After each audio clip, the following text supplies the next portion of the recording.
প্রধান আলোচনা করে আসছেন গত তিনটা প্রোগ্রামে, এবারও তিনি করবেন আলোচনা।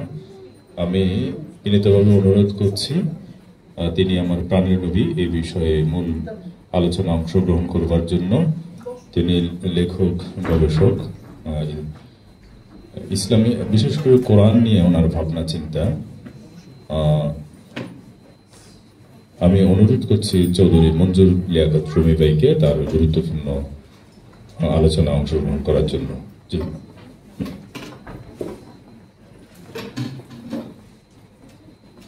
রুমি ভাইয়ের আলোচনার পর আমরা যারা অতিথি হিসাবে রয়েছেন, এই সংখ্যার লেখক রয়েছেন, তাদের কথা শুনব এবং আলোচনার মধ্য দিয়ে আমরা এই দ্য লাইটের যে শিল্পীবৃন্দ রয়েছেন তাদের কবিতা রয়েছে, নাশিদ রয়েছে, আমরা এগুলো মাঝে মাঝে আমরা এগুলোও শুনবো।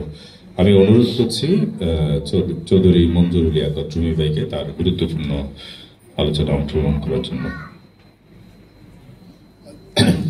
বিসমিল্লাহির রহমানির রহিম। আসসালামু আলাইকুম, সবাইকে শুভ সন্ধ্যা। আজকে সালেক ভাইকে ধন্যবাদ আমাকে এই সুযোগ দেওয়ার জন্য, এবং ভাবি আপনাকেও। আপনাদের ইনিশিয়েটিভ এটা শুরু হয়েছিল 2022 সালে, আজকে চতুর্থবারের মতো হতে যাচ্ছে। 2022-এ অনেকের সাথে আমি বক্তব্য রেখেছিলাম, আজকেও কিছুটা বলবো। তো আজকে 4টা বছর হয়ে গেল, মাঝখানে আমি মারাত্মক অসুস্থ হয়ে গেছিলাম, আল্লাহ ফিরিয়ে এনেছেন হয়তো বা কোরআনের কথা বলার জন্য। বাট সালেক ভাই আমাকে যেভাবে পরিচয় করালেন গবেষক বা এই ধরনের আমি কিছুই না। আমি একজন স্টুডেন্ট, কোরআনের প্রতি আমার ফ্যাসিনেশন আছে এবং প্রত্যেকটা বইয়ের প্রতি আছে, anthropology, history, psychology, philosophy. In comparison to other philosophies আমি কোরআনটাকে পড়ি আসলে। থেলেসের জনক ফিলোসফি যাকে বলা হয়, তার পানি থেকে সবকিছু সৃষ্টি, সবকিছু ঈশ্বরে পরিব্যাপ্ত, surrounded by the supreme being. ওই জায়গা থেকে আমার চিন্তাধারার বিচ্ছুরণ ঘটে। এখন বিচ্ছুরণটা ঘটে আসলে ইয়াং জেনারেশনকে চিন্তা করে, যে আমরা এতক্ষণ যেটা আমার দুজন পড়লেন, চমৎকার উপস্থাপনা, এবং তাদের মতো আমি বলতে পারবো না, কবিতার মতো বললেন দুজন। আমি এক্সটেম্পো বলি, যেটা মনে আসে ওখান থেকেই বলি। But I am concentrating young generation because we are passing by.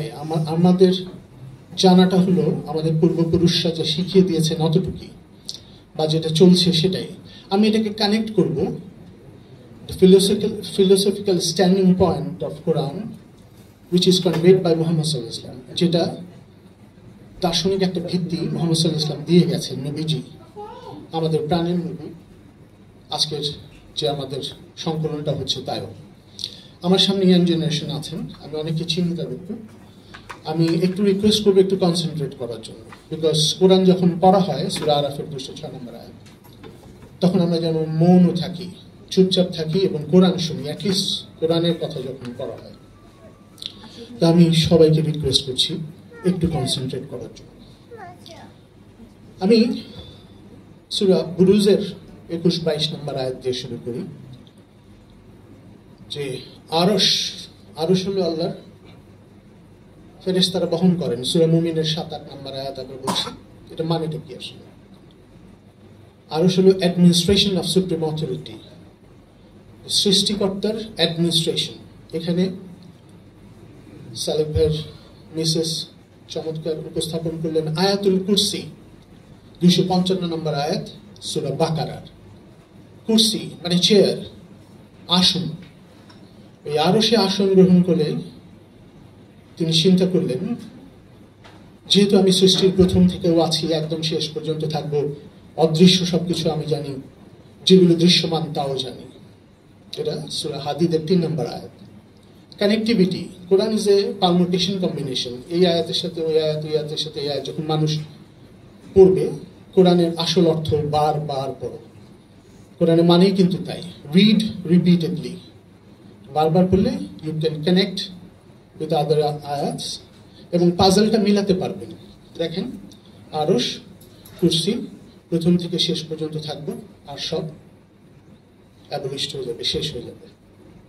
আচ্ছা, সূরা বুরুজের 21-22-এ আরশ থেকে নিয়ে আসতে আসতে উনি বলছেন একটা জায়গায় আল্লাহ তাআলা যে আমি সৃষ্টির প্রথম থেকেই বিধান সৃষ্টি করেছি, অ্যাকর্ডিংলি আই উইল রান মাই এই যে এই বিশ্ব ব্রহ্মাণ্ড মানে সামায়াত এবং আর্থ যেটা সৃষ্টি করব। তো এটা বলে উনি বলছেন সূরা হামিম সিজদা 41 নম্বর সূরার 11-12 নম্বর আয়াতে 6টি সময়কাল আয়াম বলে, এটা আসলে সময়কাল, ট্রান্সলেশনে দিন চলে আসে, আসলে দিন না। এই 6টা দিন পর হলো একদিন রেস্ট নিলেন, ওনার কোনো উনি ক্লান্ত হন না, উনি রেস্ট নেন না। অন্যান্য আইডিওলজিক্যাল ইসে উনি রেস্ট নেন একটা দিন। আল্লাহ আয়াতুল কুরসিতে বলছেন উনি ক্লান্ত হন না, রেস্ট নেন না। তাহলে উনি বলছেন প্রথম থেকে সৃষ্টির একটা বিধান আছে, এই বিধানের ফলে একটা বিস্ফোরণ ঘটল যে আমি সৃষ্টি করব কিছু। এই বিস্ফোরণটা কোথায় আছে কোরআনের? 21 নম্বর সূরা আম্বিয়ার 30 নম্বর আয়াত। এই একটা বিস্ফোরণের ফলে সব শুরু হলো। ধূম্রকুণ্ডলীটা আছে আবার সূরা হামিম সিজদার 11-12 নম্বর আয়াত। 6টি সময়কালে 7টি স্তরে, 7টি মনে রাখবেন। ডক্টর মরিস বুকাইলি আরবির এক একটা শব্দের এক এক রকম মানে আছে, উনি এটাকে বললেন। ডক্টর মরিস বুকাইলির নাম আমরা নিশ্চয়ই শুনেছি, বাইবেল কোরআন সায়েন্সের একটা বইয়ের রচয়িতা, এবং উনি অনেক গবেষণা করে এই যে ফেরাউনের উপর গবেষণা করে ওই মমি দেহ আবিষ্কার করলেন, যেটা সূরা ইউনুসের 90-92 আছে, তোমাদের জন্য সংরক্ষিত রাখবো ফেরাউনের দেহ, তোমরা ভবিষ্যৎ প্রজন্ম দেখবে অত্যাচারী শাসকের আসলে কি ঘটে। সব জায়গায় ঘটে, আমরা খুব ভালো মতো বুঝি। এই যে বিধান দিলেন প্রথম, এই প্রথম বিধানের নাম হলো লৌহে মাহফুজ। এই লৌহে মাহফুজ থেকেই সবকিছু ক্যাসকেডিং ডাউন হচ্ছে, নেমে আসছে। কোথায় নেমে আসছে? Galaxy, 2 trillion Galaxy, trillion not billion not million, এই 2 ট্রিলিয়ন গ্যালাক্সিতে যাচ্ছে। আল্লাহ সর্বোচ্চ তার এই বিধান থেকে এক একটা অংশ দেন। কোরআন একটা অংশ মাত্র এর, আল্লাহ তাআলা বলছেন একদম স্পেসিফিক আয়াত করেন। আমি নাম্বারগুলো আর বলছি না আপনাদের, এখন স্পেসিফিক আয়াত। কোরআন এইটারই একটা অংশ, মানে রেলেভেন্ট ফর আস, আমাদের জন্য প্রাসঙ্গিক। যারা আমরা আজকে এআই এর, আর্টিফিশিয়াল ইন্টেলিজেন্সের যুগে বসবাস করছি, তারা ইয়াং জেনারেশন প্রশ্ন করবে, what is the relevance of Quran, what is the relevance of religion. এই যে বিধানটা নেমে আসছে, তখন বলছেন 12 নম্বর আয়াত সূরা হামিম সিজদায়, আমি সর্বত্র আকাশমণ্ডলী এবং নভমণ্ডলের সর্বত্র এই বিধান ছড়িয়ে দিয়েছি। আমরা কোনটা পেয়েছি? আমরা পেয়েছি কোরআন। কোরআন কি প্রথম? আদম আলাইহিস সালামকে সূরা বাকারার 39 নম্বর আয়াতে বলছেন যে তোমাকে যে ইবলিস বা এভিল ফোর্স ডিরেল করালো, নামিয়ে দিল একটা স্তরে, সেইখানে ভবিষ্যতে আমি জীবন বিধান পাঠাবো, এই জীবন বিধান যে ধরে রাখবা তার কোনো দুঃখ এবং কষ্ট নাই। আদম আলাইহিস সালাম থেকে জীবন বিধান আসছে, তার আগের বিধানগুলো কিন্তু এই যে লৌহে মাহফুজ থেকে নামছে, বিভিন্ন জায়গায় ছড়িয়ে আছে। আমি গ্যালাক্সিতে যাচ্ছি না, আমাদের এই গ্যালাক্সিটার নাম অ্যান্ড্রোমিডা। এখানে এই সূর্যের মতো নক্ষত্র আছে 20 কোটি, এবং প্রত্যেকটাকে ঘিরেই কিন্তু এক একটা জগৎ আছে। এই শুধু একটা অ্যান্ড্রোমিডায় এরকম গ্যালাক্সি আছে 2 ট্রিলিয়নের উপরে। আনবিলিভেবল ভাবে এই যে সৃষ্টিকর্তা, আমি সমস্ত কিছু পরিচালনা করি আয়াতুল কুরসি, আমি ক্লান্ত হই না, আমি যতটুকু জানাই ততটুকুই তোমরা জানবা। এবং বিজ্ঞান নিয়ে চর্চা করার এই যে সূরা বাকারার আয়াতগুলো 164 নম্বর আয়াত, সূরা ইমরানের 191, 192 নম্বর আয়াত, আমি ইয়াং জেনারেশনকে বলবো করে নিতে। তোমরা চিন্তা করো, তোমাদের মাথা ছড়িয়ে দাও, উলুল আলবাব হও, জ্ঞানী লোক হও। এই বাতাসের চক্র কিভাবে চলে, সমুদ্রের নৌযান কিভাবে চলে, প্লেন কিভাবে চলে, তো ভবিষ্যতে আসবে একটা সাইন আছে যে আমরা এগুলি চিন্তা করি, চিন্তা করতে করতে এক্সপ্লোর করি। কোরআনের প্রথম শব্দই হচ্ছে ইকরা, পড়ো, জ্ঞান অর্জন করো, যা জানতে না তা জানাচ্ছি। ওই 5টা আয়াত যখন কদরের রাতে আসে, 5টার মধ্যে জ্ঞান অর্জন করো, যা জানতে না তা জানাচ্ছি, এবং কলমকে ব্যবহার করো। 3টা আয়াত, মানে always inspiring people to earn knowledge. এটা কাজে লাগাও জীবনে, এবং প্রশ্ন করো। ইব্রাহিম আলাইহিস সালাম প্রশ্ন করছেন আল্লাহ তাআলা, আচ্ছা মানুষকে কিভাবে জীবিত করবা? আল্লাহ তো কনফিউজড, ইব্রাহিম তুমি কি আমাকে বিশ্বাস করো না? 260 নম্বর আয়াত সূরা বাকারা। ইব্রাহিম আলাইহিস সালাম বলতেছেন যে না আল্লাহ, আমার তো কিউরিসিটি থাকতেই পারে, জানবার আগ্রহ, এটা যেন আমরা থামিয়ে না দিই। ইয়াং জেনারেশন প্রশ্ন করুক, আমরা উত্তর দিব, আমরা পড়লেই উত্তর দিতে পারবো। You got my point? আমি ইয়াং জেনারেশনকে বলছি। ইব্রাহিম আলাইহিস সালাম আবার প্রশ্ন করলেন, এটাকে বলে ইন্টেলেকচুয়াল মন্তাজ। এটা বহু কিছুতে ব্যবহার হয়, সাহিত্যে ব্যবহার হয়, সিনেমাতে ব্যবহার হয়, আবাদার আন্দোলন থেকে, ব্যাটেলশিপ পটেমকিন থেকে বহু কিছু আছে, ওই বলশেভিক বিপ্লবের সময় চলচ্চিত্র ইউজ করছেন। কোরআন ভাবে থিসিস, অ্যান্টিথিসিস, সিনথেসিস, একটাকে গ্যাপ রেখে আরেকটাতে চলে যায়, শিফট করে। আল্লাহ বলছেন সূরা আনাম 6 নম্বর সূরার 75 নম্বর আয়াত, ইব্রাহিম আলাইহিস সালাম প্রশ্ন করছেন, the curiosity of a person was the previous question, আগেরটা সূরা বাকারায়, এটাতে বলছেন 75 নম্বর আয়াত সূরা আনামে, আমি ইব্রাহিমকে প্রথমবারের মতো আকাশমণ্ডলী এবং নভমণ্ডলের পরিচালনা পদ্ধতি সম্পর্কে অবগত করলাম, সে দৃঢ় বিশ্বাসীদের অন্তর্ভুক্ত হল। তার মানে এক্সপ্লোর, জানো। আজকে তোমার এআই কি বলছে, চ্যাট জিপিটি কি বলছে, বিজ্ঞান কি বলছে, ডোন্ট মেক ইররিলেভেন্ট এই কোরআনকে। এটা আমাদের জানার ঘাটতি। আমাদের পূর্বপুরুষরা বা অন্য কেউ বুঝিয়ে দিচ্ছেন, আমরা অতটুকু বুঝিয়ে মনে করছি that is the religion, but this is not Quran based. হাদিসের অনেক ভালো ভালো চমৎকার হাদিস আছে। লিও টলস্টয় পকেটে নিয়ে মারা গেছে, সেইন্টস অফ মোহাম্মদ, সার সোয়ারাদের কম্পাইল করা। He was very frustrated.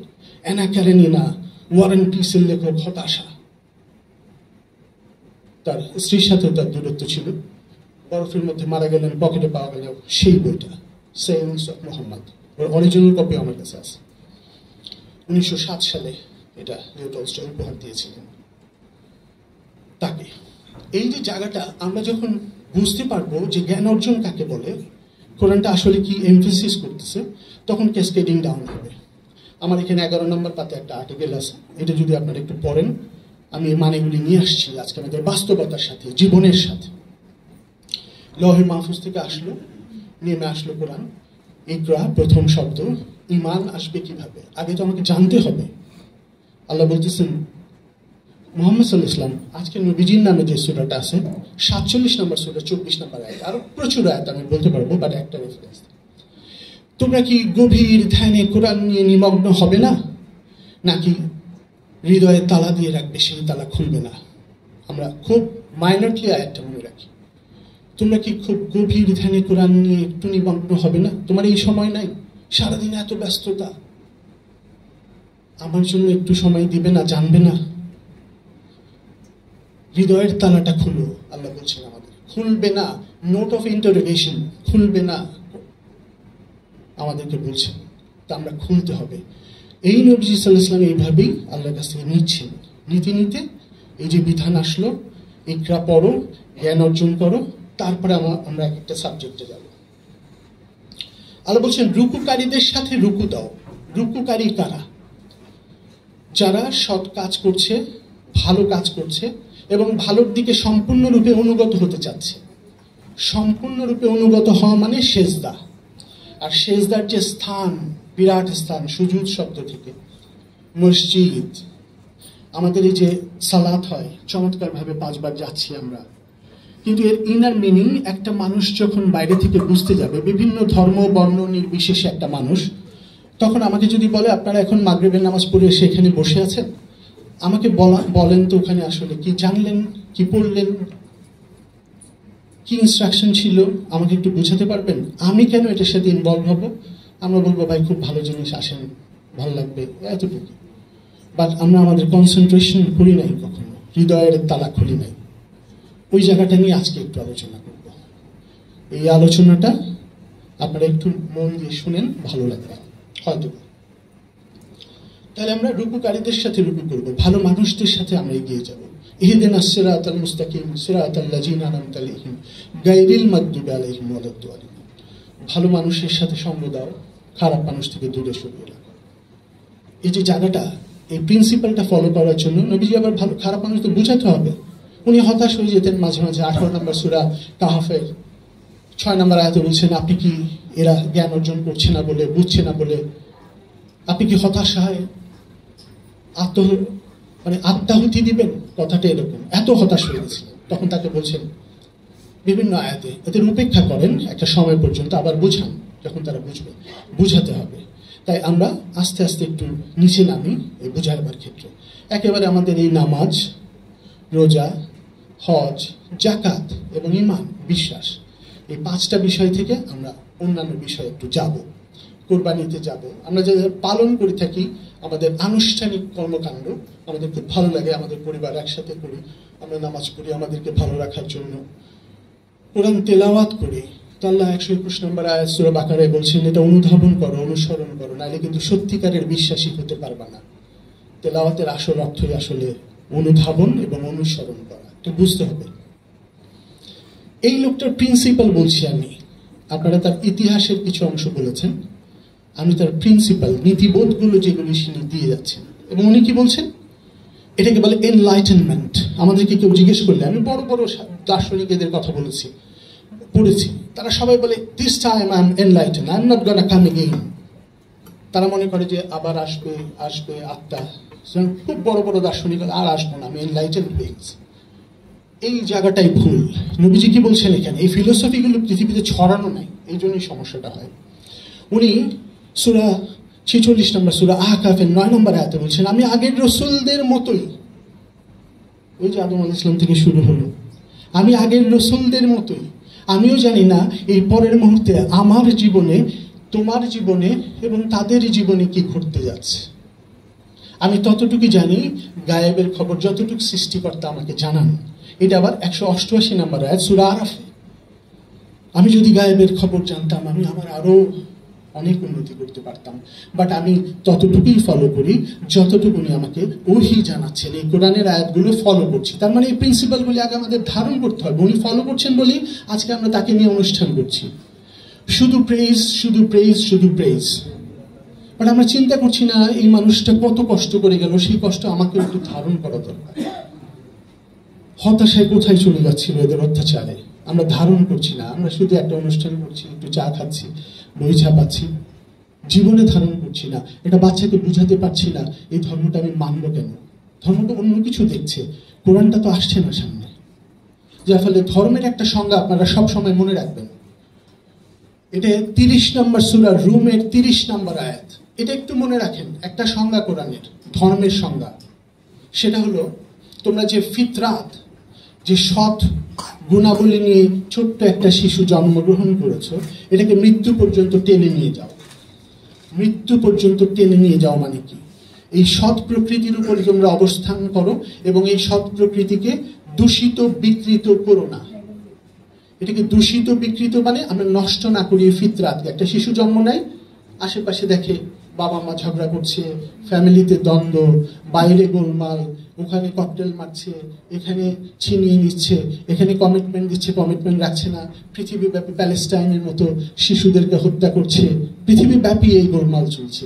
ওই ফিতরাতটা তখন আমাদের কারণে নষ্ট হতে থাকে এবং সেও এরকম একটা মেশিনে পরিণত হয় এবং শেষ পর্যন্ত ফিতরাতটা ওই সৎ প্রকৃতি নষ্ট করে ফেলে। এই যে সৎ প্রকৃতিকে কন্টিনিউ করাই যে সর্বোচ্চ ধর্ম বিধান, এইটি মানুষ বুঝতে পারলো না। তারা বিভিন্ন রিচুয়ালস করছে, বের হয়ে অন্যায় করছে। 5 বার নামাজ পড়ছেন অনেকেই, বেশিরভাগই ভালো থাকছেন, কিন্তু বেশ কিছু লোক এইগুলি দেখিয়ে তারা বাইরে গিয়ে অন্যায় করছেন। আমাদের বিভিন্নভাবে ওয়াজ মাহফিল হচ্ছে, এগুলি নিতে পারছেন না, আসলে কি বলা হচ্ছে এগুলি মানছেন না, কিন্তু রিচুয়ালসটা মেনেই অন্যায় করছেন এবং এইভাবে এই সমাজটা নষ্ট হয়ে যাচ্ছে। পৃথিবীতে তো কোনো মেসেজ দিতে পারছি না। কোরআন সম্বন্ধে একটা কথা জিজ্ঞেস করলে একটা লোক কিছু বলতে পারে না। কোরআনটা শুধু আরবিতে তেলাওয়াত করা হচ্ছে, এটা চমৎকার, সওয়াব হয়, ভালো লাগে, আনন্দ, এরকম ছন্দায়িত ব্যাপার ঘটে না। কিন্তু আবার কিন্তু ওই তেলাওয়াতের মানে বুঝতে হবে, অনুধাবন এবং অনুসরণ। 121 নম্বর আয়াত সূরা বাকারা। এইভাবে যখন আমি নামতে নামতে দেখি, আমাকে একজন প্রশ্ন করলো, বিধর্মী একজন, আমি আপনার এই সালাতে কিভাবে ইনভলভ হব নামাজে, আমি বুঝবো কি, মানেটা কি? আমি দাঁড়াবো এভাবে, অজু করবো মাইদার 5 নম্বর সূরা 6 নম্বর অনুযায়ী, তারপরে নামাজে দাঁড়াবো, মাথা নিচে করবো, আল্লাহু আকবার বলে রুকুতে যাব, রুকুতে বলবো সুবহান রাব্বিয়াল আযীম, সিজদায় যাব সুবহান রাব্বিয়াল আলা, তারপরে উঠবো, সালাম ফেরাবো, সূরা ফাতিহা পড়বো, ফাতিহার মানেও জানি না কি, এবং বেশিরভাগ মানুষ জানে না, জিজ্ঞেস করে দেখেন একটু যে সততার পথে চলো, হে সৃষ্টি, সবার জন্য কিন্তু ফাতিহা। মহান সৃষ্টিকর্তা এই যে কসমস চালাচ্ছেন, এই যে আয়াতুল কুরসি বললেন, ওই যে তার বিধান, এই যে লহে মাহফুজ, দ্য রিটেন ডিভাইন ট্যাবলেট, এগুলি থেকে নেমে এসে আসলে সালাত কানেক্টেড হচ্ছে। সালাত শব্দটা এসেছে সিলা শব্দ থেকে। সিলা মানে সংযোগ। কার সাথে সংযোগ? সৃষ্টিকর্তার সাথে সংযোগ। সংযোজিত হও ওহির মাধ্যমে। ওহি মানে এই যে বিধানগুলি নেমে আসছে আদম আলাইহিস সালাম থেকে নিয়ে বিভিন্ন রকম সহিফা নেমে আসছে। ইব্রাহিম আলাইহিস সালামের কি কোনো গ্রন্থ আছে? সহিফা। সবার কাছেই নেমে আসে জীবন বিধান। এই যে সংযোজিত হচ্ছি, এটা সালাত। এই মানুষটা যখন আমি বুঝালাম আমার ওই বন্ধুটাকে সালাত আসলে এরকম, তখন সে আকৃষ্ট হলো। আরে চমৎকার তো, একটা সৃষ্টিকর্তার সাথে আমার অ্যাকাউন্টেবিলিটি সৃষ্টি হচ্ছে এবং আমি এখানে সততার পথে থাকবো। সূরা বাকারার 25 নম্বর আয়াত থেকে শুরু হচ্ছে, তুমি সৎকর্ম করো, এটাই হলো তোমার ক্রাইটেরিয়া জান্নাতে যাওয়ার, এবং সম্পূর্ণভাবে আত্মসমর্পণ করো। এই আত্মসমর্পণ করা হলো ইসলাম। আর মুসলিম মানে কি জানেন? যে আত্মসমর্পণ করছে সৃষ্টিকর্তার উপরে এই সৎ কাজ করার জন্য, উনি হলেন মুসলিম। বুঝতে পারছেন ইসলাম এবং মুসলিমের সংজ্ঞা? সমস্ত মানুষের কথা চিন্তা করেন, যে লোকটা সৎকর্ম করছে, সৃষ্টিকর্তার সাথে সংযোজিত হচ্ছে এবং সৎকর্মকারী হচ্ছে, সাবমিটার। এটা হলো ফুল submission to the will of supreme authority, and ওইটা হলো সাবমিটার। ইসলাম এবং মুসলিম কথাগুলি ছেঁকে ছেঁকে ধরেন, দেখবেন যে বহু কিছু পেয়ে যাচ্ছেন। তাহলে সালাত মানে সংযোজিত হয়ে আপনি দায়িত্ব পালন করেন, সততার দায়িত্ব। এই সৃষ্টিকর্তার ম্যানুয়াল, এই গ্রন্থ বর্তমানে যেটা কোরআন, এর নাম হলো ফোরকান, সত্য মিথ্যার পার্থক্যকারী, যেটা বাকারার 42 নম্বর আয়াতে শুরু হচ্ছে, তোমরা সত্যের সাথে মিথ্যা মিশিও না, জেনে শুনে সত্য গোপন করো না। এই যে জায়গাটা আমি যদি বুঝতে পারি, একটা আয়াত বুঝেন, সত্যের সাথে মিথ্যা মিশিও না, জেনে শুনে সত্য গোপন করো না। তারপরে 44 নম্বর আয়াতে বলছে তোমরা কিতাব পড়ো কিন্তু তা বুঝো না, মানে মানো না। আল্লাহ তাআলা বলছেন, আমি আমার একটা কথাও বলছি না, সব কোরআনের আয়াত।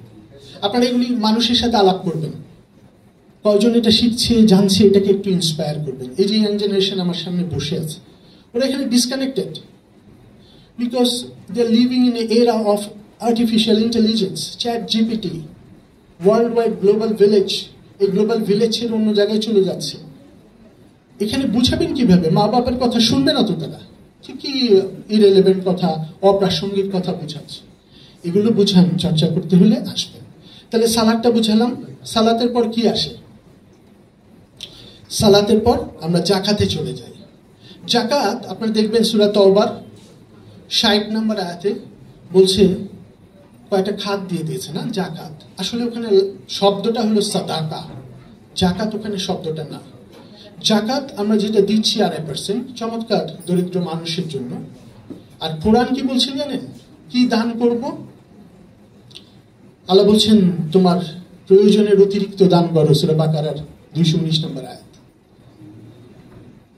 এই যে প্রয়োজনের অতিরিক্ত কিন্তু বিরাট একটা ফিলোসফি। আমার ওই 2.5% মনে হয় বেশি হয়ে যেতে পারে। আমার 100 টাকা আছে, আমার 50 টাকা আমার জীবন ধারণের জন্য আর একটু সিকিউরিটির জন্য দরকার, আমি আরো বেশি দিতে পারি। তাহলে আল্লাহর আদেশটা এটা, অ্যাটলিস্ট 2.5% চমৎকার একটা সিস্টেম চলছে। জাকাত এটা আপনি দিলেন, মানুষকে দান করলেন, দারিদ্র কষ্ট দূর করলেন, উঠে আসছে মানুষ। এইটার সাথে আল্লাহ বলছেন 245 নম্বর আয়াত সূরা বাকারায়, আমাকে উত্তম ঋণ দান করো। আল্লাহকে উত্তম ঋণ দিতে বলছেন। উত্তম ঋণ শুধু এই দরিদ্রকে দান না, আপনার জীবনের যত সৎকর্ম আছে সবকটা উত্তম ঋণ। আল্লাহ বলছেন সূরা মুলকের 2 নম্বর আয়াতে, আমি মানুষকে সৃষ্টি করেছি দেখবার জন্য, এই মৃত্যু এবং জীবন সৃষ্টি করেছি সৎকর্মীকে অগ্রগামী। আমরা যেন সমর্পিতদের মধ্যে এগিয়ে যাই মুসলিম হিসেবে। মুসলিম মানে সমর্পণ করে সৎ কাজ করা, এবং এই যে সৎকর্মে অগ্রগামীর ওই জায়গায় যাই। আপনি আমার একটা উপকার করবেন, আমি যেন আপনার এক্সট্রা উপকার করি। এই জায়গাগুলি ফিলোসফি বুঝতে বুঝতে আমরা সালাতে কানেক্টেড হব। কোরআনের মাধ্যমে, ওহির মাধ্যমে বুঝবো, সায়েন্টিফিক্যালি বুঝবো, ফিলোসফিক্যালি বুঝবো। যে কোনো প্রশ্ন ইয়াং জেনারেশন করবে, এগুলো উত্তরের জন্য আমি এইখানে প্রস্তুত আছি যাদের জন্য। এরপরে আমরা চলে যাই ইকরা মানে পড়ো, পড়ো থেকে জীবন বিধানে আসলাম, জীবন বিধান থেকে সালাতে গেলাম, সালাত থেকে জাকাতে গেলাম। পরিশুদ্ধতা, জাকাত শব্দটার অর্থ এইগুলো করার ফলে তুমি যে পরিশুদ্ধ হবে, পরিশুদ্ধতাকে বলে জাকাত। এরপরে আমরা চলে যাচ্ছি সিয়াম। সিয়াম আমরা রোজা হিসেবে জানি, শব্দটা সিয়াম সূরা বাকারা 183 থেকে শুরু হচ্ছে এবং ওখানে 186-তে 85-তে কোরআন দিলাম এই মাসে, সবকিছু এটার সাথে কানেক্টেড। সিয়াম মানে কি আমি যদি আপনাদের কাউকে জিজ্ঞেস করি একটু বলতে পারবেন এখানে? সিয়াম মানে বিরত থাকা। এই যে আমাদের জায়গাগুলো যদি আমরা বুঝি কিসের থেকে বিরত থাকবো, ওইখানে বিরত থাকছি, এই পর্যন্ত আমরা খাচ্ছি না, সংযম পালন করছি, করে কি করছি আমরা আমাদেরকে জ্বালিয়ে পুড়িয়ে ঠিক করছি। দরিদ্র কষ্ট না খেয়ে থাকলে একটা মানুষের কি কষ্ট হয় এটাকে রিয়েলাইজ করার চেষ্টা করছি। আমরা কিন্তু করছি না শেষ পর্যন্ত, কারণ আমরা ইফতারে এমন আয়োজন করি তখন এটা হচ্ছে না। কিন্তু এই যে শিক্ষাটা, আমি বিরত থাকছি কিছু কিছু কাজ থেকে, বৈধ কিছু কাজ থেকে, ওখানে স্বামী স্ত্রীর ব্যাপার আছে, অনেকগুলো এসছে দিনের বেলায়। এই যে মানে বিরত থাকা, এটা হজের সময়ও আসে, কিছু কিছু বর্ষা মেরে স্বীকার করো না ওই কয়টা দিন। এই যে বিরত থাকাটা শেখা, আমি অন্যায় থেকে বিরত থাকবো, পাপ থেকে বিরত থাকবো, খারাপ কাজ থেকে বিরত থাকবো। আমি অনেক পাপ লুকিয়ে ফেলতে পারি, আমার একটা অ্যাকাউন্টেবিলিটি আছে সুপ্রিম অথরিটির সাথে, তো আমাকে যে বিরত থাকতে হবে। তাহলে সিয়ামটা ছোট করে বুঝালাম, আমি 3টা ব্যাপার বুঝালাম, সালাত, বিধান, সিয়াম এবং জাকাত। আমাদের মেইন জায়গাগুলোর ফিলোসফিক্যাল পিচিংগুলি আপনাদের মাথায় আমি দিচ্ছি শুধু। এরপরে ধরেন হজ আসবে।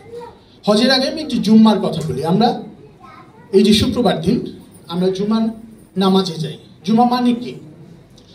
জুমা মানে হলো কংগ্রিগেশন, একসাথে হও, একসাথে হয়ে একজন আরেকজনের খবর নিতে হচ্ছে। আমি ব্যাংকার, আরেকজন অন্য জায়গায় চাকরি করেন, আরেকজন ব্যবসা করেন, কার কি সমস্যা আছে, একজন ইমাম আলেম যিনি হলেন ওইখানকার মধ্যে সবচেয়ে জ্ঞানী একটা লোক, এগুলিকে মিলাবেন, ইন্টারাকশন, আমার প্রবলেম সলভ করবো সততার ভিত্তিতে। পৃথিবী খুব কম সময়ের জন্য, হিংসা করার তো দরকার নাই, চলে তো যাবো যে কোনো দিন, তাকে উপকার করি।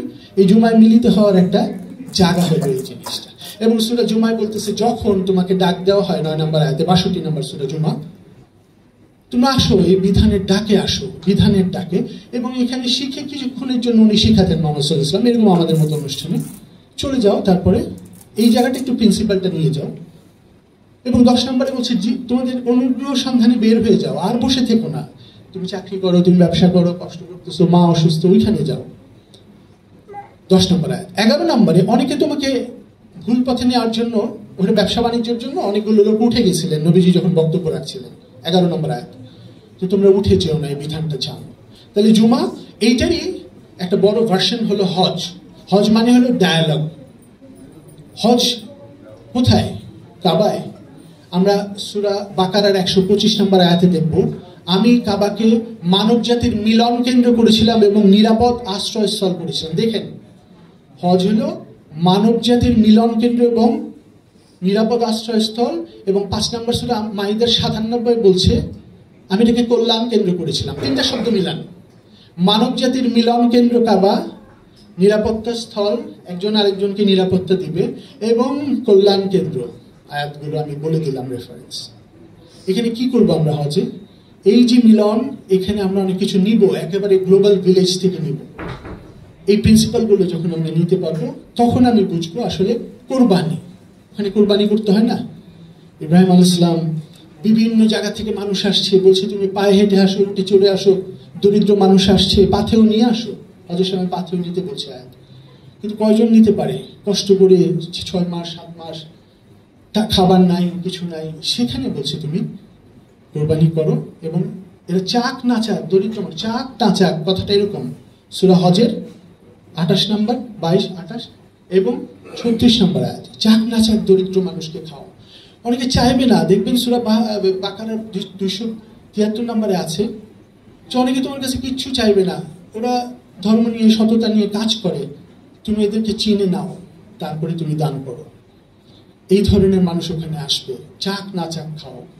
হজের পার্সপেক্টিভটা দেখেন, কোরবানির পার্সপেক্টিভ। কোরবানি মানে কি? আত্মত্যাগ করা। ওই রক্ত মাংস আল্লাহর কাছে পৌঁছায় না, ওগুলো না। আমার আসল জিনিস হইল যে মানুষের সাথে শেয়ারিং, মানুষের কষ্ট দূর করা। এই যে কোরবানির পর আমার বক্তব্য শেষ হয়ে যাবে, আমি অনেক সময় নিয়ে নিয়েছি, যে এই যে কোরবানির পরে আমরা নেমে আসছি ইকামাত। এই যে সালাত, আমি ইকামাত মানে আমি স্থির হয়ে দাঁড়াচ্ছি কিয়ামে, আমি সততার পথে। এই যে সার্বিক ব্যাপারটা বললাম, জীবনের প্রতিটি ক্ষেত্রে আমরা যদি এই সততাটা পালন করি, লৌহে মাহফুজ থেকে যে ক্যাসকেডিং ডাউন হলে একটার পর একটা গ্রন্থ নেমে এসেছে, সূরা বাকারে বলছেন আল্লাহ তাআলা সমস্ত গ্রন্থগুলোকে আমরা শ্রদ্ধা না করলে আমরা মুত্তাকি না। ওই তাওরাত, ইনজিল, জাবুর থেকে যত, মানে আমি কি শ্রদ্ধা বোধ কোরআনে এক একজনের প্রতি, এক একটা ধর্মের প্রতি, মানুষের প্রতি। যে জানে না তাকে জানাও, কষ্ট দিও না, একেবারেই যে জানে না। এই যে অসাধারণ প্রিন্সিপালগুলি জানতে জানতে আমরা সমস্ত মানুষকে নিয়ে যদি এগুলো বুঝাতে পারি, তারা কিন্তু আমার সালাতের দিকে আকৃষ্ট হবে, কোরবানির দিকে আকৃষ্ট হবে, হজের দিকে আকৃষ্ট হবে, জাকাতের দিকে আকৃষ্ট হবে। আমার প্রিন্সিপালগুলো বুঝে সে এগিয়ে আসবে যে আমিও তো এটা অ্যাকসেপ্ট করতে পারি। একদিন হয়তো বা আমার বিধর্মী বন্ধুটা আমার সাথে মসজিদে ঢুকবে। মসজিদ তো পুরো পৃথিবীর পাটাতন, যেখানে আসলে সম্পূর্ণরূপে অনুগত হওয়া যায়। সেজদা মানে সম্পূর্ণ অনুগত হওয়া সততার পথে, আর রুকু মানে ওই চেষ্টাটা করা। আমরা যে কজন আছি, আমরা যদি ভালো মানুষ থাকি, আমরা রুকুকারীর সাথে যেন রুকু করি, মিলিতভাবে এই প্রচেষ্টাটা নেই। এই প্রচেষ্টার একটা অনুষ্ঠান আজকে।